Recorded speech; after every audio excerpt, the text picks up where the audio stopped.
Kia ora koutou.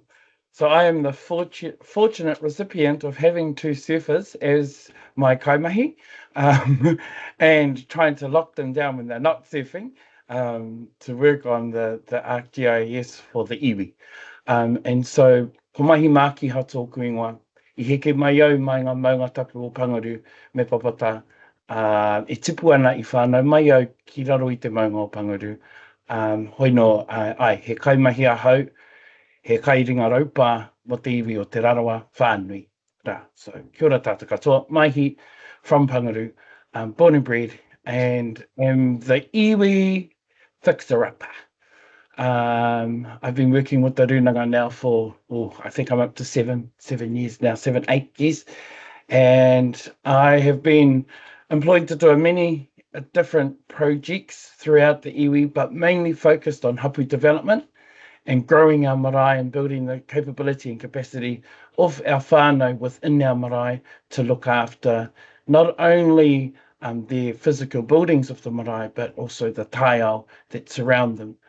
And so I am the project lead for the Me He Wai project, which I'm happy to do a presentation to you about what the actual project is, because it's a bit of a beast.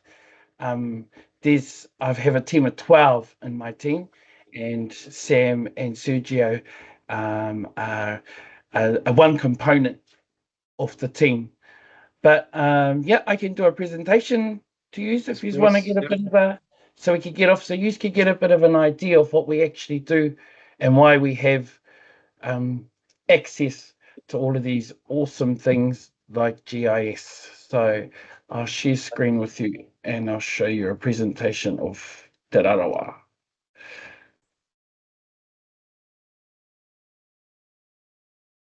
Kapai, can you all see that? Kapai? Yep. All right, ready to go. Kapai. So, of course, Te Rarawa'a is made up of 23 marae, and this initiative was brought together 3 years ago to build the capability capacity of each marae with regards to fresh water under Te Te Wai through the Ministry for Environment. And we were funded 3.6 million to create this program and deliver it to all 23 marae. So not only to build capability and capacity, but also to build fresh water plans and monitoring plans and restoration plans, and potentially leading into environmental plans for all marae. That can't be done solely by myself, Serge and Sam, of course. And so, like I've said, there's a team of 12 of us. Who's missing on this? Serge, you're back. Oh, 10. There's one missing, I think. Katie girl. Yeah. So this is the team here. I'm the project lead. Then on the top line, we have kind of like our report writers who support each marae in developing their report plans and so forth. So that's led by Rohario, who is fortunately my sister as well. So as you would know, when it comes to family dynamics, things can get tense. However, we have a good working relationship. Then we have Maya Dunn and Sophie Doyle, who one half work with. Sophie takes the north side of Sophie looks after the south side of Te Rarawa'a marae, and Maya looks after the north side of Te Rarawa'a marae. Then we have an educator who Lily Kolo, who goes into all 17 schools throughout Te Rarawa'a and teach our children about the importance of te mana o te wai and te mauri o te wai.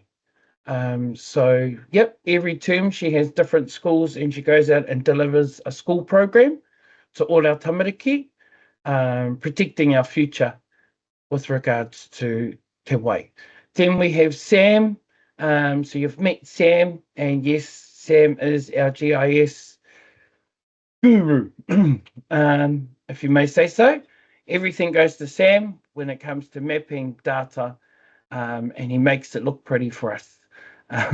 Is the best way I can explain it, but there's a lot more to it, of course. Then there's Sheena, who looks after the operations, which is the ground team, which are the ones who are on the water every day, monitoring and collecting data on behalf of the marae. And so that's the team there. Campbell is now left. So we've got Katie Girl that's in there now, Kahu Ian, and we have two uncles who are also in our team who are supporting our team with the restoration projects because of their connections to the whānau and hapu, but also their experience in chainsawing and digger driving and truck driving. So those are our main labourers on the water clearing the awa as we go. And then we have Sergio, who is a mix of both GIS and data collection. This next slide is basically what I've just said. These are the objectives that are out of our contract to support marae and hapu to build capability and capacity, to make decisions for their freshwater management, and then to improve the health of the freshwater bodies of importance to the hapu marae and create nature-based employment opportunities. That last objective is by everyone who was employed. The first intake we take is for Te Rarawa'a Uri, first and foremost. And if we aren't able to source them, we source outside of the iwi. But first and foremost, building the capacity of Te Rarawa'a. These are our 23 maraes. And of course, we have some that aren't engaged out of the 23 due to iwi politics. And we have been supporting them though now. So they are slowly coming on board. But yes, we've covered all 23 marae over the last 2.5 years. And we're working with them on a daily basis. These are just some of the examples that we do to build capacity. So we hold 3 wānanga per year per marae. The first 3 wānanga is to develop their plans. The next year, the next 3 wānanga were developing their capabilities. So getting in the experts around fresh water to come in and teach our marae about how to check the health and well-being and ground truth of the awa. So we bring in experts like Mountains to Sea, NRC, FNDC, scientists, ecologists, and whatever the marae decides they feel they need to build their kite mātauranga. These are our other examples of the kaimahi, the workers who are out there on the water and what they do. And these pictures have been taken from headwaters to check that, especially in summer, we do a summer campaign to check the water levels due to drought and to make sure that the water is safe to drink. Because a lot of our marae, of course, drink straight from the creek and from the headwaters based in the ranges through the Warawara forest and the Hirikino forest. These are our partners who are well on board, and we work with in sourcing funding and sourcing Western knowledge, and then also in guidance and advice, especially through DOC and ngā kaitiaki o ngā wai Māori. This is the part that we're here about to talk about today, and how we've developed our data and through our surveys, through to the mātauranga of the marae, collecting and collating all of that, and then we're in the process and we are going on to stage 2 of developing our tile dashboard, which is for our dashboard for each marae with data sovereignty agreements and everything around the awa is stored on this dashboard. And so in a nutshell, and in the space of 12 minutes, that is the Me He Wai program. Mm. Impressive. Can we ask a few questions? Hit me, Peter. The mahi that you guys are doing is off the Richter insofar as it's going to help pull these other guys into the process, screaming and yelling and going, well, we've got layers upon layers of information to help set up better management systems and what that looks like when you're looking at water extraction rates or other resource consent issues. So I just wanted to do a big shout out to say this is really, really cool. And thank you very much for sharing your whakaaro and your presentation with us today, Maihi. And thank you, Sergio and Sam, for not taking the day off and going over East Coast for a quick surf. That's all good, bro. Thank you.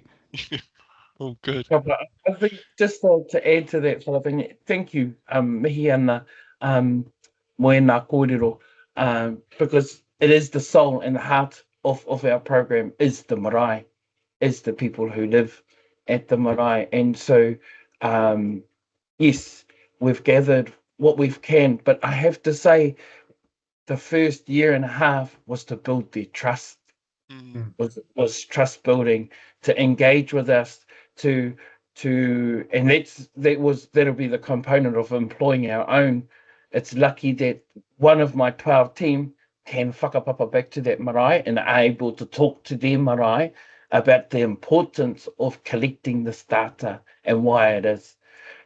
Because we all know our maraes don't trust NRC, don't trust FNDC, don't trust anything government, and it's just got even worse now. Just saying it aloud. So, we've become that body or that rōpū that they do trust because we're on their side and we're on their behalf, and we've empowered their mana to be able to now come together. Moving on to the next step and now being able to share that information with other people, that's still the step we need to take. Yeah. But at this moment in time, they've got a hub of mātauranga that is huge. It's sitting on this tile dashboard, which we're actually moving into another component where all of our tile projects now of Te Rarawa'a, kauriora, pest eradication, and 19 Mile, the 19 Mile board, all their data is now going to be transferred into our ArcGIS. And so we're going through that process now. Sergio and I and Sam are just trying to work out how we get all of the information into us. We've started with just giving them a license to start with. But yeah, that's where we're looking at, but we're in the first steps of that. So yeah, that's just to add to that. But mihi kawana kia koe, Philip. Hey, Maihi, Yes. as far as we know, of the 12 iwi in Te Kaho Taunui, you are the only ones with using GIS Enterprise, I think. And what we've had a series of workshops over the last 3 days, and there's quite a wide variation in capability and capacity around GIS, and your expertise will be really helpful for other iwi.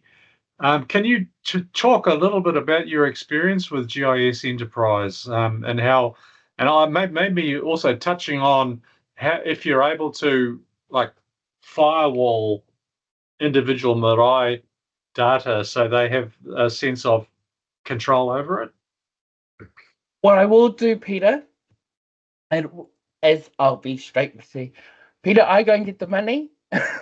I go get the money and hunt it down, and I hand it to these two boys and another company that we have employed. We've employed to develop the tile dashboard.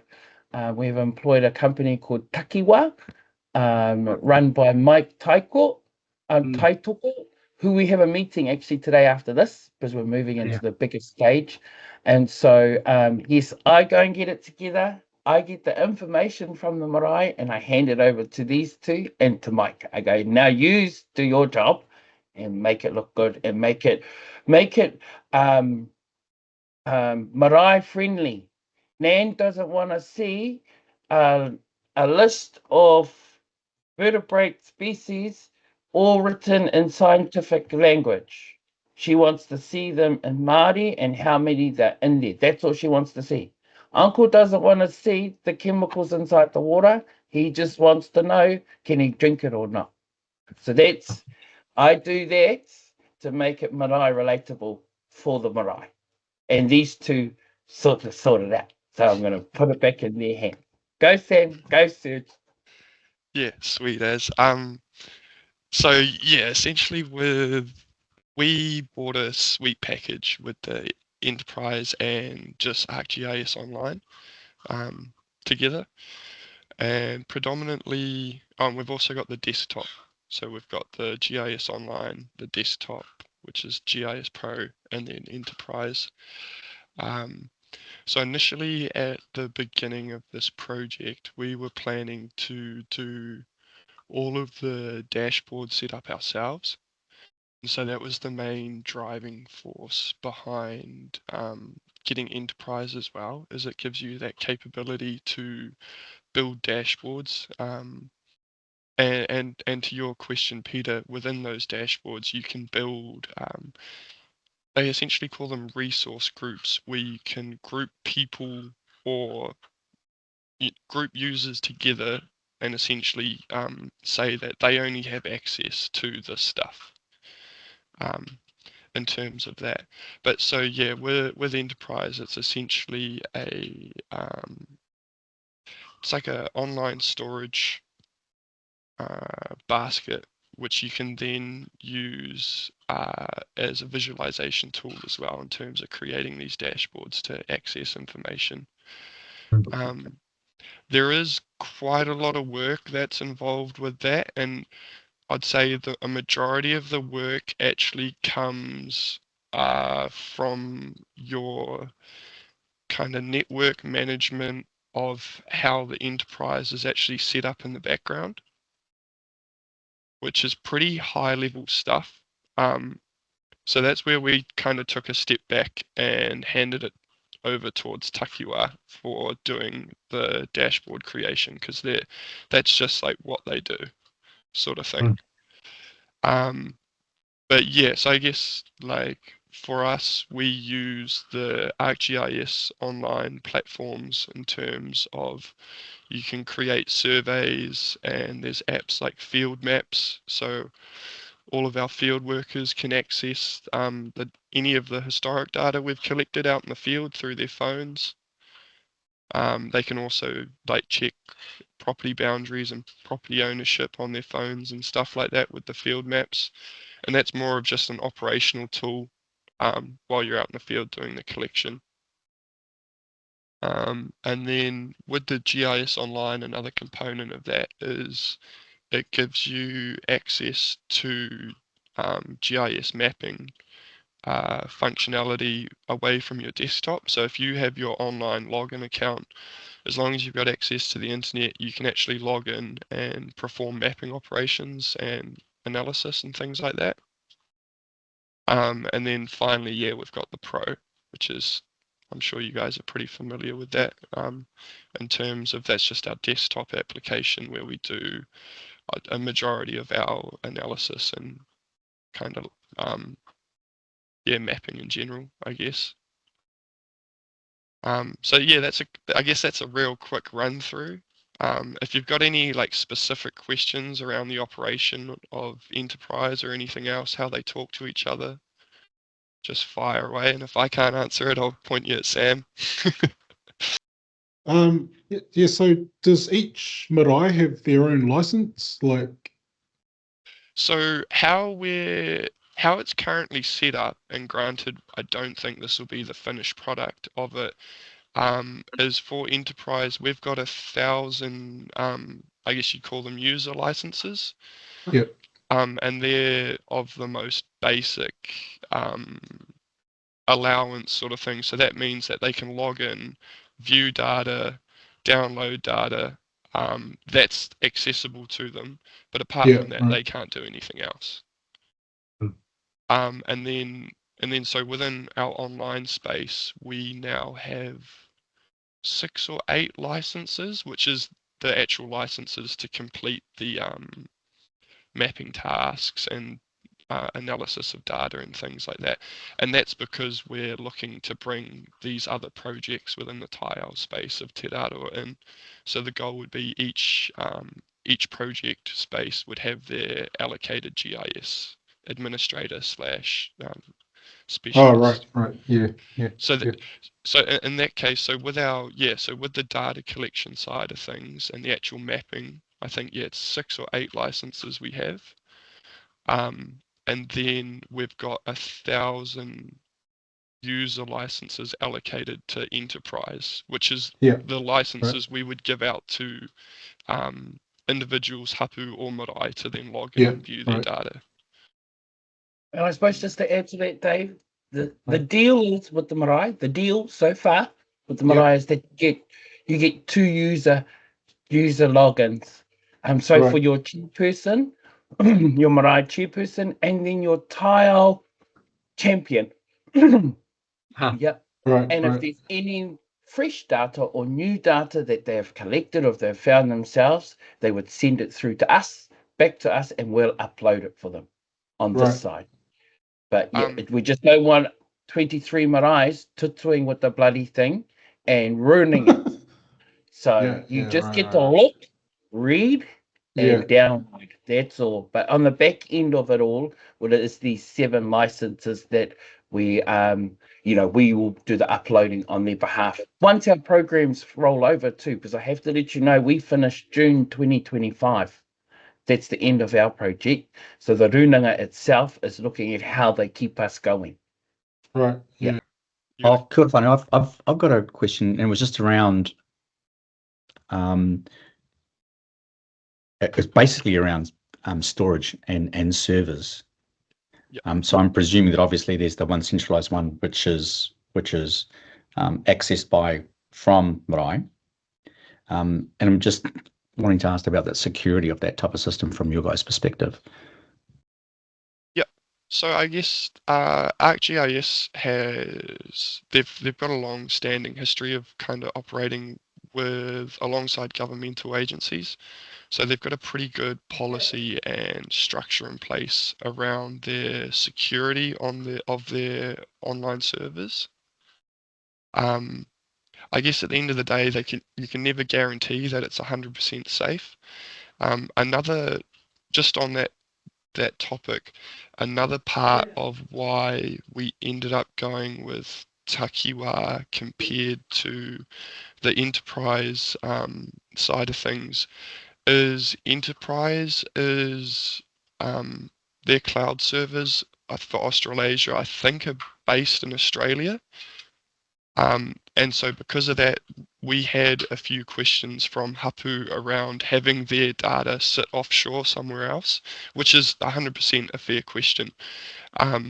So moving on from those questions we got from hapu and marae, we kind of shifted towards these takiwa this takiwa dashboard, partially because they do a lot of iwi and government work within New Zealand, so they've got this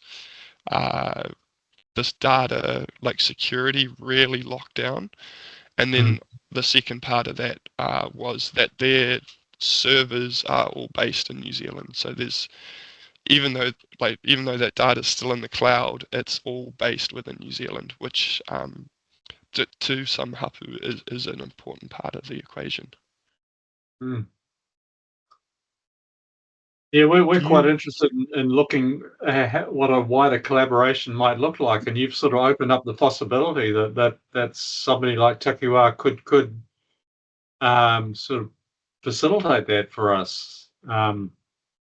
Yeah, so I guess kind of like an overview, I guess briefly of, like Maihi touched on it. Our dashboard at the end of the day is going to be a one-stop shop for anything freshwater related. So hapu can log in, they can check the water quality data that we've been monitoring for them. We're also going to link in the NRC monitoring sites that are close to their marae rohe, if there is any applicable. So they'd be able to check those. We're going to have like obviously, like Maihi said, this has to be set up so that everyone can use it. So it's going to be simplistic on the face, and the more you dig, the more we're going to be pulling resource consent data from NRC. Like anything and everything we can get our hands on, we're going to stick in there, to the point where if you have any question around the environmental space, this would be your first point of checking and dotting all your I's, crossing all your T's, and then using that as a launching pad to the next stage. So that's kind of like, oh, sorry. I was just going to say, we had a conversation this morning. I had a conversation this morning with, and she lives at Ahipara, I think. Ashley Scout. Ashley Scout. Yeah. Ash needs to be the Sergio of this program. Yeah, right. Yeah. So she was saying that what she would love to see would to be a wider range of iwi using Survey 123 to have a regional overview of that data too. So so we've been since then. This has all happened quite quickly. Been talking with Dr. Matthew Hughes from University of Canterbury, and he is Ngāpui whakapapa around Whirinaki. And he's got a science challenge project that's going for about 4 years. He's going to be working with 3 marae up here, and he's really keen. And that might actually help with the continuity, of the program. So I don't know what that looks like, but that's a start, eh? Very much so, Peter. And with that said, there have been iwi that have reached out for our support. Of course, because we have been put on the map because of this, because of our program. And I'm presenting in Wellington next week to scientists at a summit about ground truthing, about te ao Māori, about mātauranga Māori, I roto I te wai. So at the moment, we're presently helping Ngāti Pro, Ngāti Whakaue, Tainui, Ngāti Hine, and Ngāti Manuhiri in the developing a program similar to ours just not with all the bells and whistles. But just starting them off. It does make sense, Peter, that we should help our own around us and link together, especially ngā iwi o te hiku of Ngāpuhi. But I've only had one reach out so far, and that's been Ngāti Wai and Ngāti Hine. Sorry, and I've got Ngāti Wai too. Yeah. Which is a fantastic segue into a kōrero that Pete and I were having this morning, Maihi. And on my side of the fence around the RMA reforms and the relationship that Ngāti Hine has with FNDC. So they've got both an environmental management plan as well as an MOU. And so the question that I was asking them is, so how are you going to leverage those, I call them relationship tools.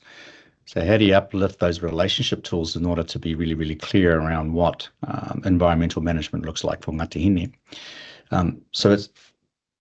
And I think prior to, maybe around about August. So when Poi Poi Up was doing He Me He Wai. Sorry. What was it? Te Manu Te Wai. Te Manu Te Wai training. Yeah. Te Manu Te Wai training. And I was down there helping or just supporting Ngāti Hine. And I said, so what does this look like for you moving forward?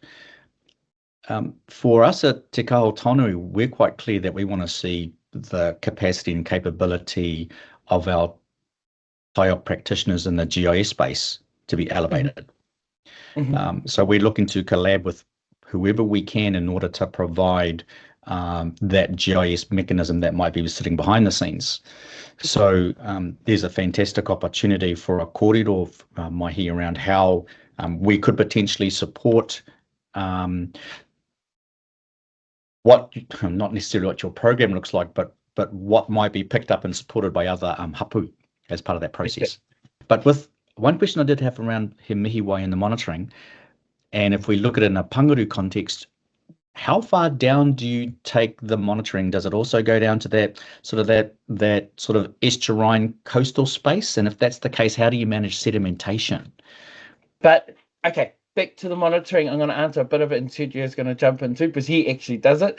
But every marae got to choose. Well, it started off with 1 hour. 1 hour that that they would like to focus all their attention on, and they think is the worst one that they want to restore and bring back to life. Of course, in marae, It's I never don't just know. one. Yeah, it's never just one. One of our marae's got 9. So, yeah. So we have 117 monitoring sites throughout the takiwa of Te Rarawa'a. So on 1 hour, we do 3 monitoring sites. One at the Mātinga or the Upoko, one at the headwaters, one I Wainganui, the Takinga, and that's more placed where people are living. And then finally, especially for our coastal marae, is where it enters in. The last spot is where it enters into the harbour or into the moana. And so Sergio's got the technical stuff about the sea wedging, the salt, where the salt meets the fresh. Yep. Yep. And we've got certain tools that deal with that as well. But Sergio can answer that. Yeah. So essentially, yeah, we will select 3 sections along the hour that are our and we geomark those, so we're always going back to the same spot, always testing the same location, you know. But yeah, so our last testing point, Te Takinga, is normally within those estuarine conditions where we've got very high sediment and high salinity environments. And so essentially, for us at least on our side, we've just got a YSI monitoring sampler, which is essentially a piece of water monitoring kit, and we just set that up to be working in like high salinity environments, essentially salt water. In terms of managing the salinity side of things, and then with the sediment, that's just something you've got to take on the nose sometimes in those estuarine areas. Is it's the ending point of all these other tributaries, and so they are quite high in sediment generally. There's not a huge amount we can do about that straight off the bat. But we can generally complete all of our testing within those estuarine environments.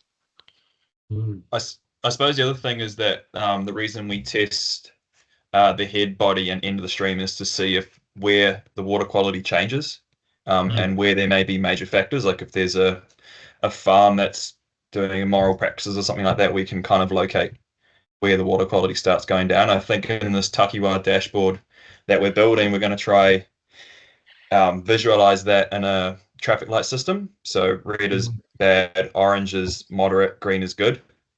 So that's kind of what we're trying to change the water quality data from numbers and figures to a color scheme. Cool. Yeah. Upright. So we were also talking to Dr. Matthew Hughes around a couple of other things as well too. So whatever resources we've got on our side, we have no problem sharing. I just want to throw it out there, because our philosophy is, te kaho taunui, or you are te kaho taunui as far as we're concerned. So whatever we get access to, we don't mind sharing that. That's the same thing with relationships as well as contacts. Because the next area that I can see of being really proactive for our marae and hapu is around. I remember when Abe was running around trying to help with the marae and the development of hapu management plans, and the relativity of how this supports the development of what those plans might be seeking to achieve. And I might give you an example around something we were talking about the other day. So remember for the Jobs for Nature, we had a whole range of our kaimahi out there doing pest and weed control, as an example. And let's say they managed to have a significant amount of data around their possum traps and what that might look like over a period of time. Not necessarily around the culling numbers, but that wider observations around those catchments. So X amount of possums coming out over a period of time, and then what are the changes they may be subtle, they might not be around how is the environment relating or coping with it, excluding Merkel rust and some other stuff. But potentially there's this whole bunch of data that helps form some type of policy analysis around what climate change resilience might look like, in a way that you're able to clearly articulate what that resilience looks like for your catchments and for your marae. So you have the team are nailing all the possums. Our ngahere starts prospering and growing. Our canopy gets bigger and thicker, and therefore it starts mitigating the amount of ua, or the amount of rain that's coming through, hitting our whenua and then rolling over down into the catchments and therefore out through the tributaries. Yeah. So obviously the more that rain is stopped from just bashing the ground and rolling over, there's opportunities around what that means from a policy perspective. And so I'm keen to have that discussion with you guys at some stage, if that's where you'd like to go, or we develop some type of template and just throw it on our site and go, listen, you guys, how might your whakaaro and your data fit this policy setting around what climate resilience looks like with you for within XYZ catchment. Mm. Then on the other side of the fence, you've got FNDC and their freshwater management units and those catchment management plans, and then changing the discussion, the dialogue around what that looks like, because you guys have got the data. So yeah, I'm keen to that's the space where I'm sort of having a tutu in the resource consent space at the minute, but environmental management plans is all part of that process, because they theoretically should identify the cultural values of tangata whenua and mana whenua, and how that should be considered through an RMA resource consent process. Well, that's the theory. So keen to collaborate on how we can support one another. I've got the right person for you, Philip. So, Becca, every marae, every Te Rarawa'a marae has a hapu development plan. Inside of it, there's a tile pope inside of them. What has happened is that 2 of our marae have environmental plans, actual full environmental plans. 10 of them will be receiving one by next year. So the Warawara is writing a full Warawara environmental plan for the Warawara, which is going to pull on the information that we have for the water, the Cody team that have all the Cody information and so forth. So that's been drafted up. The first wānanga is next month in November, and it's going to be a series of 5 wānanga to develop that with those 10. So those 10 will have a wānanga report, and then there's 2 other marae that we just got to work with to develop their own. What the Runanga has done is done a draft iwi environmental plan for all of them, and it's just the nuts and bolts, basically getting ready for all of the little hapu ones to come into it and roll into it. And the person is a separate contract to this, but it's an MFE one who looks after the RMAs, who looks after all of the policy developments in the environment, looks after all of the kind of submissions and so forth within the Runanga in the tile space. Her name is Louise Mashusky. So Auntie Lulu, I know Lulu. And Auntie Lulu's got that job. So we chuck everything to Auntie Lulu, and she goes and does her thing. Cool.